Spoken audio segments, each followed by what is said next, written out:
Alright folks, welcome back to the battle for Wesnoth. We are here in the Valley of Death. I've moved, the only change I've made since when we left off last time is I've moved this guy up into the mountains.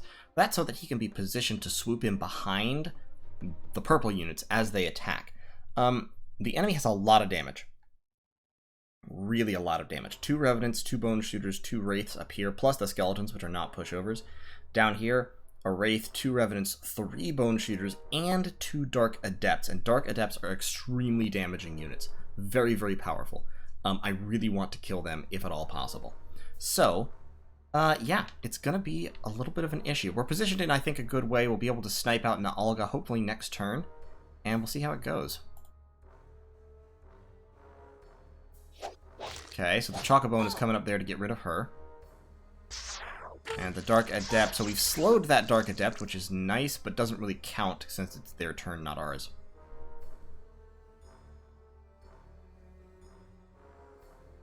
And I think... yeah, okay. So they're all just kind of pushing forward aggressively, which is what I expect in this position. Hopefully, we should be... yeah, if you can waste... oh, please miss again. Damn. I was hoping we could waste all of their attacks on that guy. Okay, so we did some damage to that Wraith in retaliation. Heir has taken some damage here, unfortunately, but not too bad. All of these units pushing up, they're a little bit close. Fortunately, however, it is morning, so their damage is going to be lowered. So what I think I want to do, I need to pull Heir back. And I want to pull back pretty much as far as I can, because those guys only have 5 movement points, and most of my units have 6. So we should be able to pull back in such a way that they get in the way of each other. We also want to pull back directionally, because we want one side to be further away from us than the other side. Now we could swoop in here and hit this Chocobone, but we wouldn't kill it.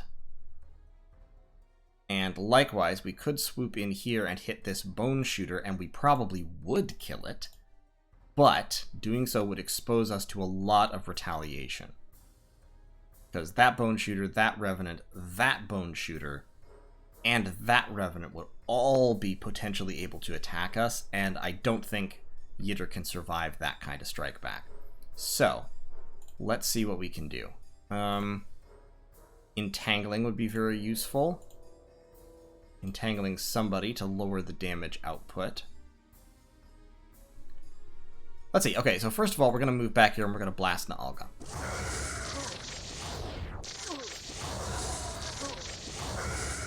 Great, and then we're going to use Wraithel, I think, to finish him off. Excellent. So now Wraithel is almost at full XP. In terms of what we do here, what I really don't want to do is go into an open ground slugging match with either of these groups, not because we wouldn't win, but because we'd take a lot of damage in the process. So let's get Heir back here. We'll get our White Mage right there. We will have our mages kind of in the back. We'll kind of shift south and try to destroy this group first, I guess. So we've got Healer. Let's go... Haldiel could use heals, so let's go Healer. Conrad in the front, as long as he's part of a coherent line, won't be too much of a problem. Al-Ridden on the front line would be a problem, so we need to not have that. Like, maybe him down here.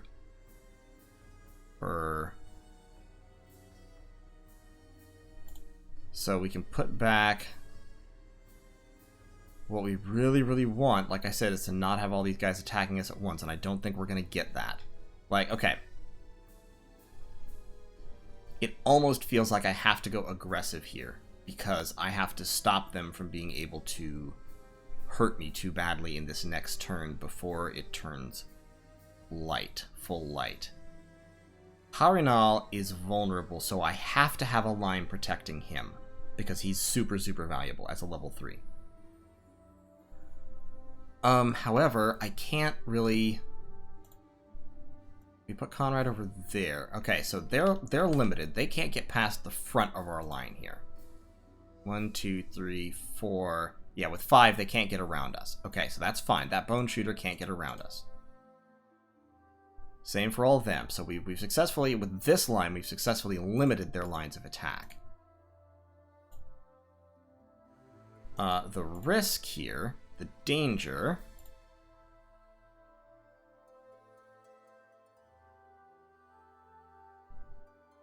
They can pretty much all hit us, but they can't wrap us. And then next turn, of course, we will have the light on our side, and we'll be able to do a lot of damage back. So, now, these guys are the biggest problem in my mind, because they will shoot at Haldiel. He won't be able to retaliate or anything. So we're going to go over here, and we're going to entangle this Bone Shooter. And yeah, that does mean just straight up sacrificing Varedi here. But, now that Bone Shooter can't get to us.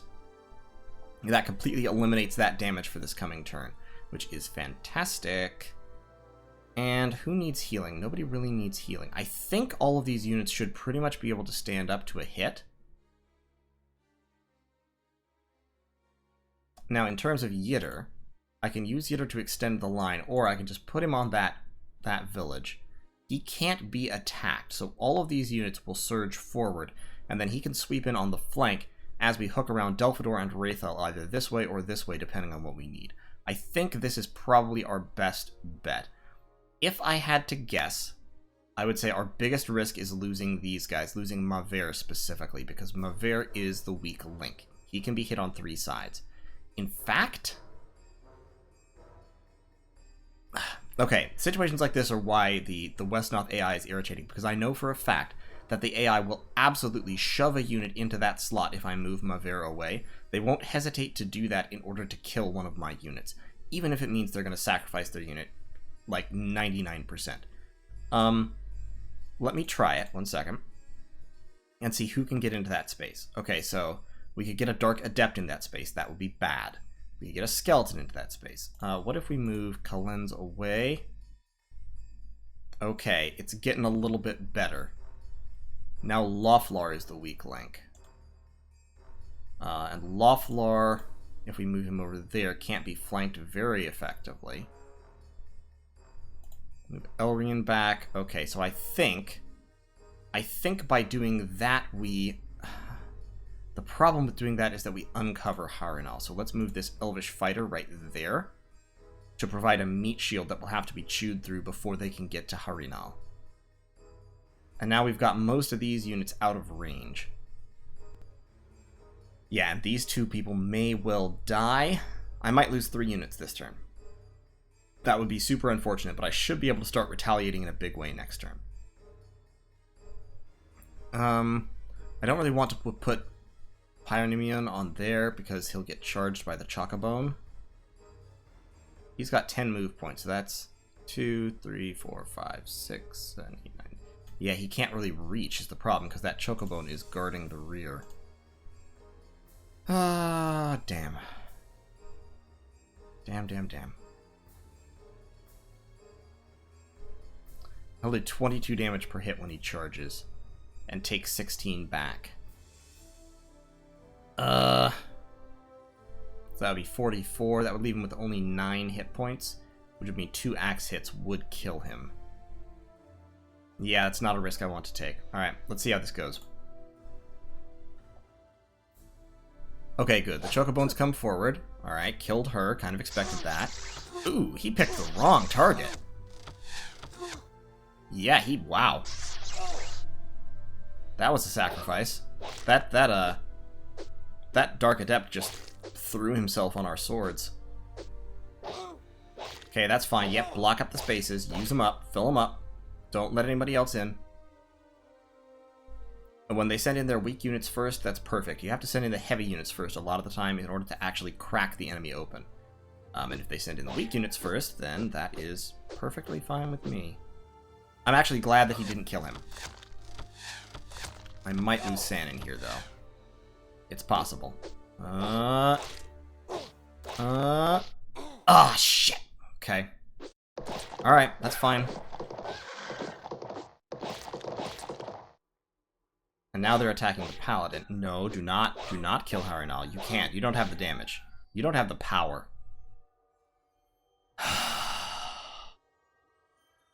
I'm salty that I lost that captain, though. But now it is full daytime, so their damage is very low, and my damage is good. Alright, let's get Paranimian moving in. Let's get Yitter. Kill that bone shooter. Come on, kill Yitter, you worthless piece of shit. You have got to be kidding me. I hate you with every fiber of my being. Got to be kidding. Alright. Let's move up and start killing. Yeah, at this point we just have to push really, really hard. These guys are super damaged, so we should be able to just finish them off real quick. And I know it's giving experience to a level 3, but don't care. At this point it has to happen. He has 8 points of 8 HP. Yeah, hit him with your sword once, please. Please, please hit him with your sword. It's only a 40, thank you. At this point, pushing is just mandatory. Like, there's no other way we're going to get out of this. It's also mandatory to hit. It's also mandatory to hit. I've literally inflicted less than half of the damage expected this turn, and this is the worst turn for that to happen. This turn, specifically, that can't happen. I have to push. This is why Wesnoth makes people angry. This is what happens. Please kill him, thank you. Okay. So we're pushing, we're inflicting casualties. We have to expose ourselves in order to do that. That is the problem. And our mages have to be used here. Can you kill him? Probably not. You and Kalen's together could, but because Yitter couldn't land one of 2 hits on an open plane, this bone shooter is completely capable of wrecking the day of anyone who tries. I mean, it's only 8 damage, but still. That in combination with these 4, these 5 units will kill someone. They will. And my choice of targets of non-valuable units to kill is low. That Revenant and that Wraith have got to go down. We can take both of them down. Okay, that wasn't a problem. And now let's come up here and kill that guy with a sword. Okay. The Chocobone also has to be stopped. In some way. Because otherwise it will come over here and try to stab someone. It'll do... Well, it's only 16 damage a hit, but still, 2 hits of 16 damage each. That's very, very serious. We're going to have to use Raniel to slow somebody down. So let's use Raniel to slow a bone shooter. In order to limit damage. The Dark Adept is actually secondary at the moment. The highest damage people are the Revenants, who can do up to 24 damage in a single round. So let's try to kill them. The bone shooters are a little bit lower damage. So let's get Haldiel over here to kill... And we kind of need to block them up as well. Over here to kill a Revenant. Okay, good. Now we've got Kalen's and Raniel and Elrian. Elrian... I shouldn't have done that because I needed Elrian to blast that Revenant in order to make maximum use of him. Shit. Elrian can kill this Dark Adept. Okay, good. Now Wraithal can move down here to kill him. This is the other kind of defense in Wesnoth. We're just presenting so many targets that they can't possibly kill them all. And the enemy, very often the AI ends up scattering its focus if you do this, and doesn't get any of them. Unless you fail to kill your targets when you statistically should kill them. We're pulling up towards even, but we're still 20% low on damage that we should have inflicted this turn. And like I said, this is the turn, no, I don't want to quit. This is the turn when that could not happen. Because this is like the big dangerous turn. Put Delphador right there. Raniel is definitely going to have to expose herself. And so is Lothlar. So the danger, of course, is all of these units up here concentrating on Conrad and killing him, all these units down here concentrating on Haldiel and killing him. I kind of have to protect against both of those possibilities. And in order to do that, what I need to do is actually put Raniel here and then slow somebody. But then, of course, they're going to concentrate on Raniel and kill her. With 42 HP, he can probably survive being attacked by 2 people, because they're maximum of 24 damage. Maximum of 24 damage. If they miss once, he'll be alright, as long as he doesn't kill one of them and let a 3rd unit get swings at him. I'm going to have to put Raniel there in order to solidify the line. Elrian is in serious danger. Lothlar kind of has to be up here, I guess, to stop, because otherwise this Wraith is going to swoop down. The Wraith doesn't actually do all that much damage, but the skeleton, the Wraith, the skeleton, and the Chocobone all together might, because that's 24, that's 32. We're already close. Boy. Just hit him. We're gonna have to risk it. Like, we're gonna have to take the gamble. We don't have another option. Alright, let's see what they do. Shit.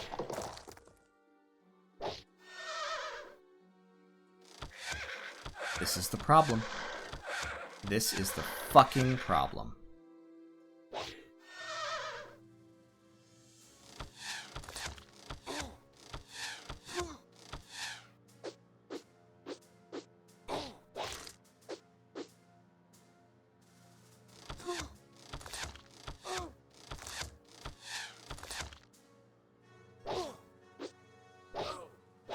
I know I'm sitting here in silence, but that's because I'm contemplating the disaster that this is, because this is a disaster. I'm gonna let's let this turn run, and then I'll talk about what's happened here, and why it is such a problem. Okay. So in that turn, I lost a level 3 unit. I lost a couple of level 2 units. I can probably, well, actually, it's debatable whether I can still win the scenario at this point. Like, I probably can't. I don't have the killing power to ablate them away faster than they ablate me. So, if this was like a multiplayer match, I mean, yeah, I've probably lost at this point. Because, in terms, I lost my Paladin, who was my single most powerful anti-Wesnoth, anti-undead unit. I've lost. So, and moreover, this is one of the big problems with the design of Wesnoth. Let's say I win this scenario, okay? I have 3 more turns to hold out. Let's say I successfully hold out for 3 more turns, or even I kill all of these units. Maybe I even accomplish that, okay? At the end of the scenario, I've now lost the campaign. The whole campaign is now garbage, because everything that I've played, everything, let's look at my save game list. No, don't save. Let's look at my list of save games. All of these, all the Heir to the Throne things here, all that is wasted time, because having lost these high level units, I am now no longer strong enough to finish the campaign.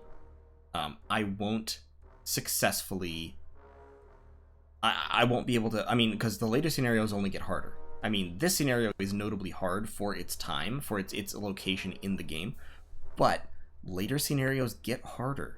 You end up facing things like this routinely, lots and lots of level 2 and level 3 units, and I'm not capable of stopping that at this point.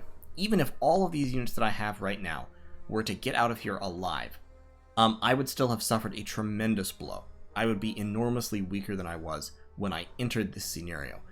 And moving backwards like that is not possible in a Wesnoth campaign because of the way the randomness of the game works. You have to be more powerful than your enemy every step of the way.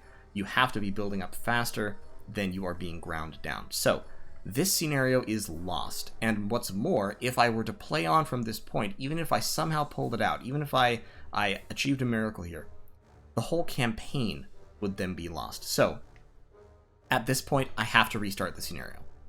There isn't another option, because right now I'm looking at this and I'm like, okay, what could I do here? Well, I could maybe run away, except I wouldn't even be able to run away because my troops are not faster than theirs. They have the Wraiths, who can definitely chase me down.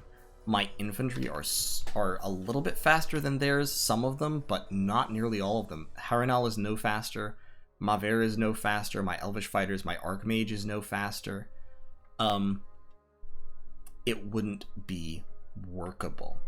So, this is the end of the scenario. So what I'm going to do is, this is going to be the end of the video. And this is an example of one of the big problems with Wesnoth. Now let me add the corollary here. I really enjoy Wesnoth, but playing Wesnoth Iron Man mode is a huge exercise in futility for this reason. Because I look at this and I'm like, okay, I can see ways I might be able to get out of this scenario. A lot of these units are weakened. I can pick him off very easily. Solidify my position, lose a couple more units next turn, and then turn it around. Before it gets to nighttime, I can probably kill enough of their killing power that they won't actually be able to finish me off. Especially because I'm about to level up Wraithel. But there's no point. There's no point in spending that effort. There's no point in doing that because it just means I'll lose in the next scenario because I'll be missing all of my high-level units. I just won't have the oomph to press on in any meaningful way.